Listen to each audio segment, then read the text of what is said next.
Hello learners, welcome to Anant academy. आज हम Poorvi book NCERT English class 6 का यूनिट 4 स्पोर्ट्स एंड वेलनेस का chapter change of heart करेंगे, उसका एक्सप्लेनेशन समझेंगे।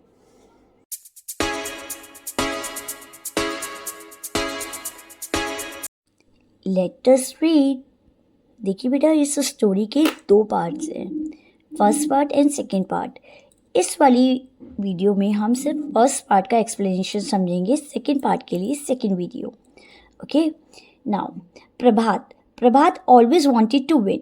यहाँ एक बच्चे की बात है, जिस बच्चे का नाम प्रभात है, वो हमेशा से जीतना चाहता था।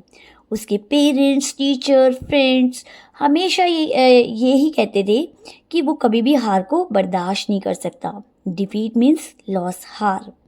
वो कभी भी हार को बर्दाश्त नहीं कर सकता, हारना चाहता ही नहीं था। वैसे भी कौन हारना चाहते हैं, लेकिन वो उसको हार ऐसा हो गया था कि हार वो एक्सेप्ट ही नहीं करना चाहता था। The fact was that he could not bear losing, not even the marbles. सच तो यह था कि वो कुछ भी चीज़ को हार उसको बर्दाश्त ही नहीं थी। वो इवन छोटा सा जो गेम होता है ना, मार्बल्स का, कंचों का, वो उसमें भी अपनी हार को बर्दाश्त नहीं कर सकता था।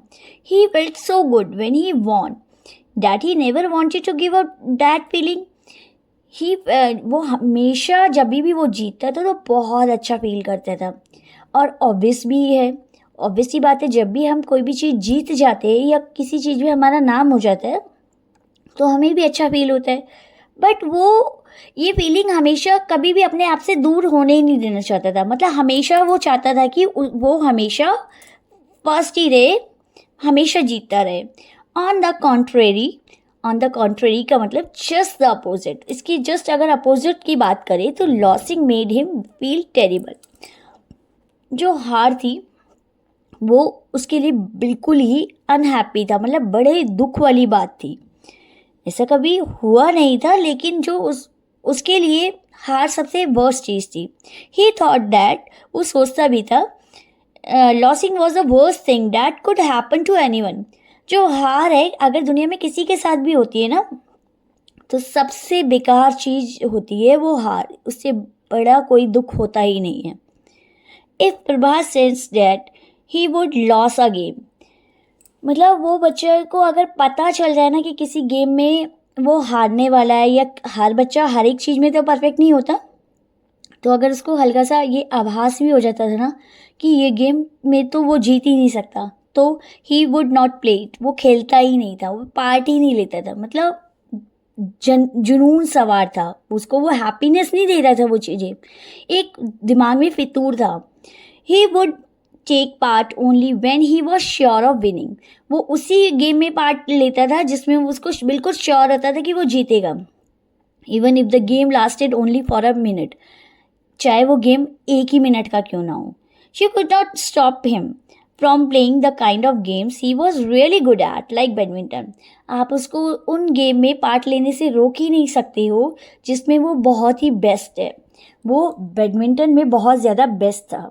New student join Prabhat school and his name was Surya. अब क्या हुआ, प्रभात के स्कूल में एक नए बच्चे ने एडमिशन लिया जिसका नाम था सूर्या। सूर्या भी एक बहुत ही एक्सीलेंट प्लेयर था बैडमिंटन का। Prabhat waited for the last Friday of the month. Prabhat अब अपने स्कूल में हर मंथ का लास्ट फ्राइडे का वेट कर रहा था। क्यों वेट कर रहा था? क्योंकि last Friday was very significant, बहुत ही इम्पॉर्टेंट दिन होता था। महीने का आखिरी जो फ्राइडे था वो उनके स्कूल में बहुत इम्पॉर्टेंट होता था। क्यों होता था? This was when the coach conducted friendly matches in the games period.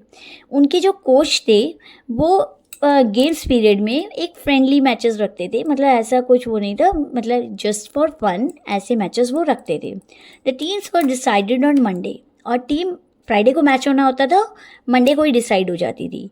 और and it was no surprise when Prabhat and Surya were chosen to play a round against each other. और इसमें कोई सरप्राइज वाली बात नहीं कि प्रभात सूर्य से अपोजिट टीम में था। Prabhat was given the responsibility of keeping score for their match. अब प्रभात को ये रिस्पॉन्सिबिलिटी भी दी गई थी कि वो मैच तो खेलेगा ही, साथ ही स्कोर बोर्ड पर स्कोर्स भी मेंटेन करेगा। जबकि on one hand Prabhat prepared for the match with great seriousness.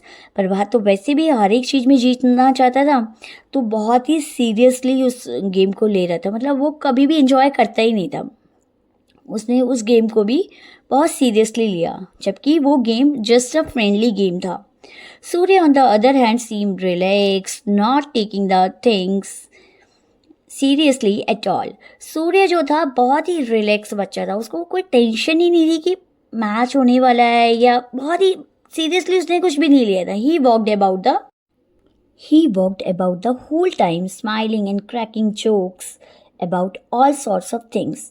वो पूरे मैच में घूम रहा था, जोक्स क्रैक कर रहा था, मतलब बहुत ही खुश मिजाज टाइप का वो था। सूर्य बच्चा था, बहुत ही खुश मिजाज टाइप का था, मतलब हर टाइम जोक क्रैक कर रहा था, बहुत ही आज इंजॉय कर रहा था। But on Friday the badminton coach Surya was a real phenomenon. अब बैडमिंटन कोर्ट में सूर्य का एक अलग ही स्पेशल क्वालिटी दिखी। He won points again and again. जब उसने गेम खेलना शुरू किया तो वो पॉइंट्स लेता चला गया, जोक भी कर रहा था वो ऑल द टाइम, हंस भी रहा था, मतलब पूरा टाइम वो पूरे गेम को एंजॉय करता हुआ खेल रहा था, और खेल भी बहुत ही बढ़िया रहा था। However, Surya was paying so little attention to the match that Prabhat managed to change the scoreboard while his opponent was looking elsewhere. अब क्या हुआ कि सूर्य मैच पे बहुत कम ध्यान दे रहा था और मस्ती मजाक पे ज़्यादा ध्यान दे रहा था, और अपना परफॉर्मेंस भी बढ़िया कर रहा था। तभी जब उसका ध्यान नहीं था गेम की तरफ, स्कोर बोर्ड की तरफ, तभी प्रभात ने चीटिंग से स्कोर बोर्ड पे सारे स्कोर्स चेंज कर दिए। Prabhat manage to win by cheating. अब प्रभात चीटिंग से जीत गया। He made a big things of his win but it did not matter to Surya. उसके लिए तो बहुत बड़ी चीज़ थी, क्योंकि प्रभात और ऑलवेज ऑल द टाइम जीतना चाहता था, लेकिन सूर्य के लिए ये सब चीज़ें मैटर नहीं करती थी। वो सिर्फ जस्ट एंजॉयमेंट के लिए वो गेम खेल रहा था। इट्स बीन फन, उसके लिए सिर्फ ये वो एक फ़न था। We should play again some other time said Surya. Surya ने उसको बोला, बड़ा मज़ा आया भाई गेम खेलने में, अब नेक्स्ट टाइम भी हम लोग ये गेम खेलेंगे। मतलब वो बहुत ही कूल, बहुत ही, मतलब उसको किसी चीज़ में प्रॉब्लम ही नहीं थी कि वो चीटिंग से उसे हरा भी दिया था, उसे पता भी नहीं था खैर, लेकिन वो सिर्फ गेम को एक एन्जॉयमेंट के तौर पर खेल रहा था। बिल्कुल दिमाग में टेंशन लेके उसने कुछ भी नहीं किया।